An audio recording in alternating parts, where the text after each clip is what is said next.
Bienvenue dans cette vidéo, c'est parti pour le débriefing de ma session de trading du dernier jour de la semaine. Nous sommes le vendredi 15 septembre 2023 et franchement je viens de finir de ma session, il est 7h moins 20, ouais, il y a quoi, il y a 5 minutes. Donc une session, une journée très difficile, mais franchement à l'image du marché américain, à l'image du marché des actions américaines, puisque c'est le marché sur lequel je trade.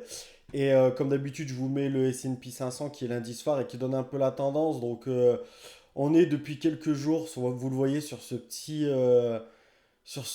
range ici, donc assez difficile de trader parce qu'on a un marché qui a finalement pas véritablement de tendance, même si aujourd'hui, vous le verrez, il a une tendance plutôt baissière tout le long de la séance.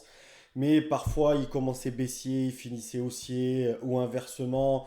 Et on est toujours, on n'a pas vraiment encore de prise de direction dans un sens ou dans l'autre. On verra peut-être la semaine prochaine. Mais voilà, en plus, il y avait beaucoup de nouvelles économiques cette semaine et un marché que j'ai trouvé pour les traders sur actions, encore une fois, et notamment sur les actions américaines, que c'était une semaine qui était franchement pas évidente. Moi, j'avais assez peu de gap and go à me mettre sous la dent. Et du coup, je vous ferai un petit bilan de la semaine en fin de vidéo, mais une semaine pas facile, même si je m'en sors pas trop mal au final. Et une journée aujourd'hui difficile notamment, et on va regarder tout de suite pourquoi. J'ai tradé deux actions. Il y en a une, je ne sais pas si je vous la mettrai parce que c'est un trade que j'ai fait là et c'est extrêmement rare que je trade après 18 h et c'est notamment après midi, heure new-yorkaise. Donc voilà, et moi l'action qui va m'intéresser, ça va être Amat. Alors à quel moment je la mets? Voilà, vous la voyez ici, Amat Technologies, je sais pas si c'est pas dans les microprocesseurs ou quelque chose comme ça. Donc voilà, Amat Technologies, ça m'intéresse parce que, un, on est dans un marché baissier, et deux, on est sur une action baissière. Donc là, je me positionne une première fois, short 200 titres Amat, donc vous voyez au niveau des 139,70 $. Mon objectif, c'est qu'elle a clairement cherché les 139 dollars, voire les 138,50 $. J'ai un objectif assez élevé et mon stop est au-dessus des 140,50 $. Donc on est sur du un pour un à peu près si on va au 139, ça va dépendre comment va évoluer le marché à ce moment-là. Et on peut sincèrement aller jusqu'au 138,50, donc même un risque-reward qui serait supérieur ouais, finalement à du un pour un. J'ai oublié une petite chose, je vais vous la montrer, c'est le marché en minutes aujourd'hui sur ce qu'il a donné. Hop, voilà, je vous remets le marché et en minutes, hop, voilà ce qu'il a fait. Donc on a ouvert ici et vous voyez que donc de 9h30 à ouais, 11h15 quasiment, on va dire 11h, pendant 1h30, il a été vraiment baissier. Donc en plus, en minutes, j'ai le marché avec moi, un trade où je suis plutôt confiant, un premier trade où je suis plutôt confiant, et qui malheureusement amat une action qui va beaucoup tergiverser, presque je dirais consolider autour de ce niveau qui est les 140, qui est les 140 dollars. Et du coup, je vais sortir une première fois. Je vais respecter mon stop loss évidemment. Je vais sortir franchement à quelques centimes. Donc là, c'est vrai que je l'ai un peu de travers. Après, enfin, le fait de respecter son stop aura toujours beaucoup plus de conséquences positives que négatives. Après, c'est sûr qu'il faut toujours bien le placer. Des fois, même quand il est bien placé, eh ben, on peut se faire stopper. Donc, vous voyez, l'action Amat passe au-dessus des 140,50 $ une première fois. Là, je me dis, allez, si elle repasse une deuxième fois, ça sent pas bon pour moi. Et du coup, je vais sortir, hein, j'hésite beaucoup. Et finalement, je sors au-dessus des 140,60 $. Et donc, respect du stop sur ce trade, rien à dire. Je perds 181 dollars dessus. Donc voilà, pas grand chose de plus à dire.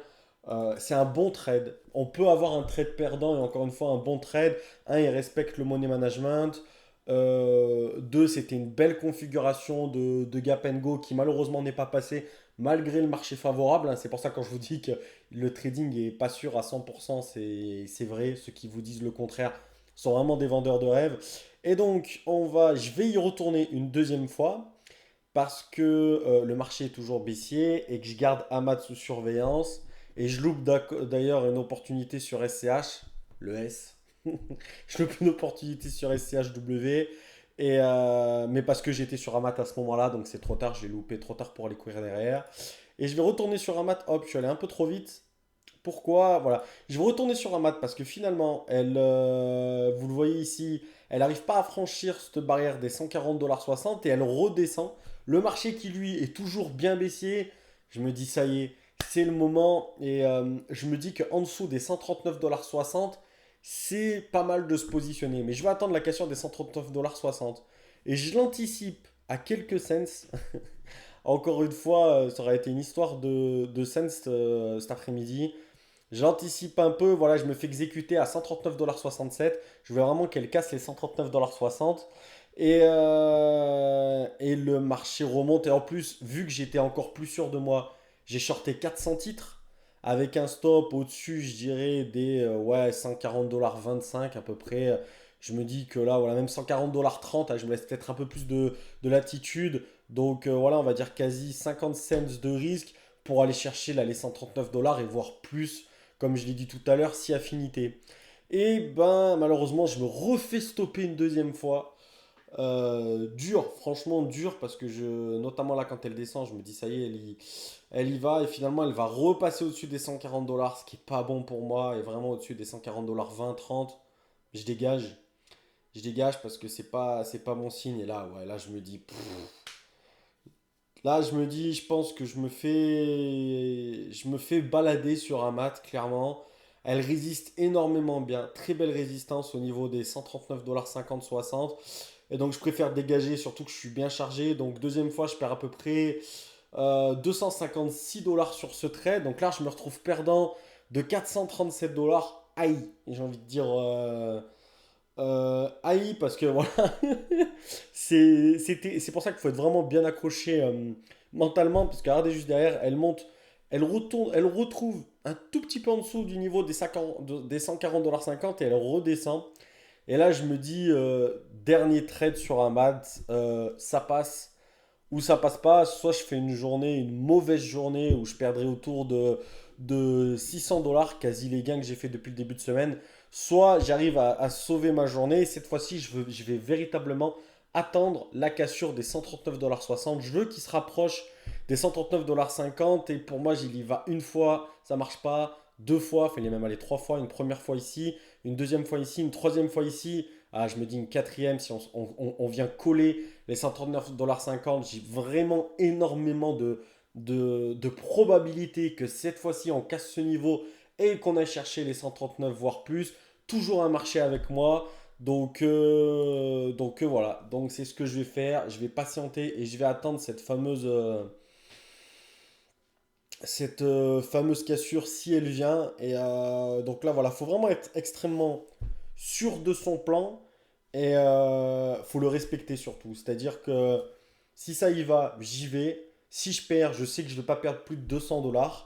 Et je sais que ça sera mon dernier trade de la journée. Trois trades perdants, on arrête. Je perds 600 $, je ferai une semaine à zéro. La deuxième semaine au mois de septembre à zéro. Tant pis, c'est comme ça. On l'a vu, c'est un marché que je trouve difficile à trader parce que il n'a pas une vraie tendance de fond, le S&P 500 en ce moment. Donc il faut essayer de trouver des actions qui, elles, en ont et essayer d'avoir le marché avec nous. Donc là, on a sur Amat toujours ce niveau des 139,60 $ que je chasse véritablement, que j'attends. Cette fois-ci, je l'anticipe pas. Je veux vraiment que ça aille coller les 139,50 $. Je veux vraiment me positionner avant, parce qu'après la cassure, des fois, on peut prendre le risque d'une violente cassure et que ça aille tout droit au 139,5 $, 139, au 139 $ tout court et que du coup on puisse plus rentrer dans le trade, tout simplement rentrer en position. Donc voilà, encore une fois, patience, patience, le marché est toujours baissé. C'est un peu frustrant, il faut lutter avec ça, il faut toujours respecter son plan et être carré pour lutter contre la frustration. Mais je me dis, fais chier, j'ai un marché baissier. Je prends la seule action qui émet de la résistance au niveau des 139,60 $. C'est comme ça, c'est pas grave. Et encore une fois, on fait preuve de patience. Je sais plus combien de temps ça a duré, donc je crois que ça va pas tarder à y aller là. Et on va se positionner. Ouais, là ça y va, ça y retourne tout doucement. Là je me dis que bientôt, pourtant je suis en accéléré en faillite, voilà. Donc là je me positionne exactement comme je l'ai dit, pause collé au 139,50 $. Donc ici, mon stop est au-dessus des 140 $. Là, si vraiment on réintègre la dizaine des 140 $, je sors. Donc je perdrai 50 cents, soit 200 $ de risque pour aller chercher à minima 200 $ de gain les 139, voire peut-être les 138,50 $, 400 $ de gain. Mais bon, on va voir comment ça va évoluer. Je ne veux pas être trop gourmand, même si je récupère pas 100% de ma perte. L'essentiel, c'est que je fasse un bon trade, un beau trade et qu'il soit justifié sur le plan technique. Bon, elle va, rien de facile aujourd'hui sur Amat. Elle va tergiverser encore une fois autour des 139,50 $. Et là, c'est bizarre, mais j'y crois vraiment. En fait, le fait qu'elle ait fait cette première cassure, j'y crois.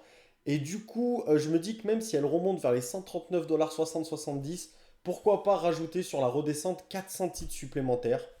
Et c'est ce que je vais faire. Là, c'est vraiment l'expérience qui parle. En fait, j'ai déjà vu ce type d'action qui mettent un moment à casser ce niveau, pouce, qui mettent un moment à casser le niveau important, qui tergiversent encore au-dessus, en dessous, et après elles partent dans le bon sens.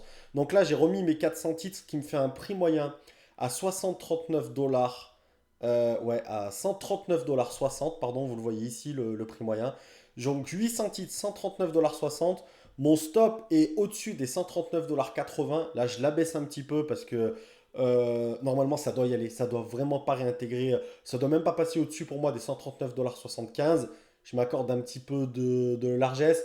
Mais grosso modo, voilà, 139,80 $, 90. Donc là, j'ai 200 $ de risque pour aller chercher les 139 $, 400 $ de gain. Je suis sur un superbe risque ratio. Je suis bien positionné. Maintenant, on va voir, on va attendre de voir ce qui se passe, quoi. On va attendre de voir ce qui se passe et ben, faut être patient. Faut être patient parce que franchement, c'était pas une journée évidente et ça va y aller petit à petit. Donc le fait que ça replonge au niveau des 139,40 $, ça me donne confiance. Je me dis que vraiment, ça peut aller chercher les 139, voire peut-être même un peu plus. Mais encore une fois, je vais pas trop être gourmand. Je suis quand même chargé à 800 titres. Et là, véritablement, mon stop, c'est au-dessus des 100, 139 $, 75, 80, comme je l'ai dit tout à l'heure. Donc, j'ai un superbe risque ratio, 20 centimes pour aller chercher 60, voire 70, voire 1 $, ce qui serait extraordinaire. Et donc, enfin, la descente, même si elle y va vraiment doucement, doucement vers les 139, mais on tient son objectif, c'est véritablement les 139 $. Et elle va y aller tout doucement, dire que je suis en x8 en termes de vitesse réelle. Vous voyez à quel point il faut être patient, il faut pas lâcher, il faut pas se faire retourner par ses émotions et pas anticiper ni ses stops ni ses targets. Et donc voilà, j'attends vraiment les 139 $, voire même une petite cassure des 139 $. Je me dis, on sait jamais. Est-ce que ça va y aller? Et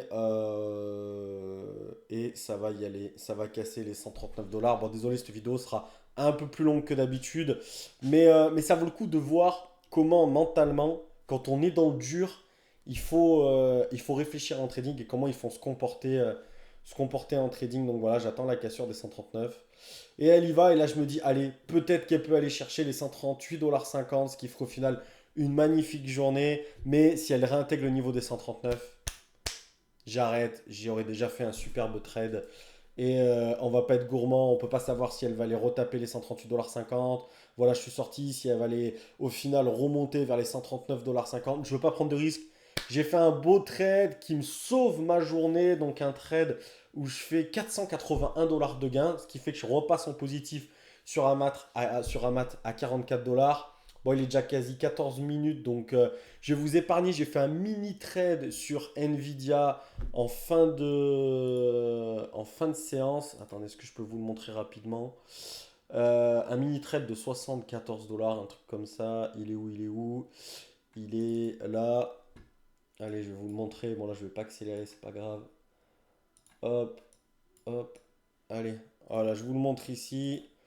Hop, donc, hop, sur Nvidia, on est ici. Donc, vous voyez, je suis toujours avec les 44 $ là. Et voilà, je fais un petit trade, je vous l'explique simplement, hein, je ne vais pas vous le laisser défiler. Là, on est en fin de séance, le marché a bien baissé, Nvidia a fait que de couler. Et je me dis qu'il peut y avoir une petite remontée.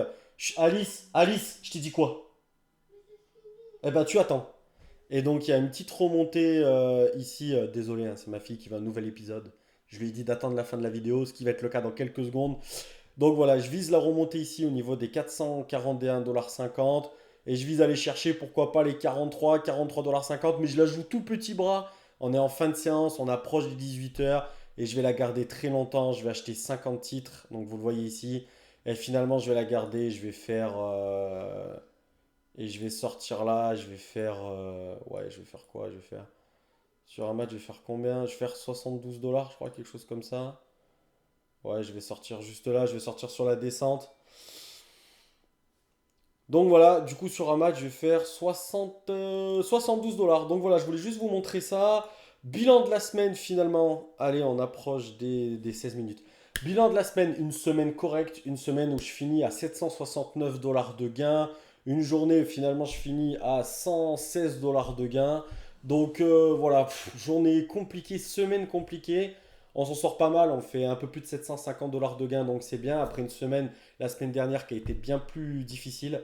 Donc voilà, merci de m'avoir suivi. Désolé pour cette vidéo un peu plus longue que d'habitude. J'espère néanmoins qu'elles sont intéressantes. Merci pour tous ceux qui like et qui regardent. Je vous dis à la semaine prochaine pour des nouvelles vidéos débriefing de day trading, de vrais traders, entre guillemets, pour que vous voyez vraiment à quoi ça ressemble. Merci beaucoup, bon week-end.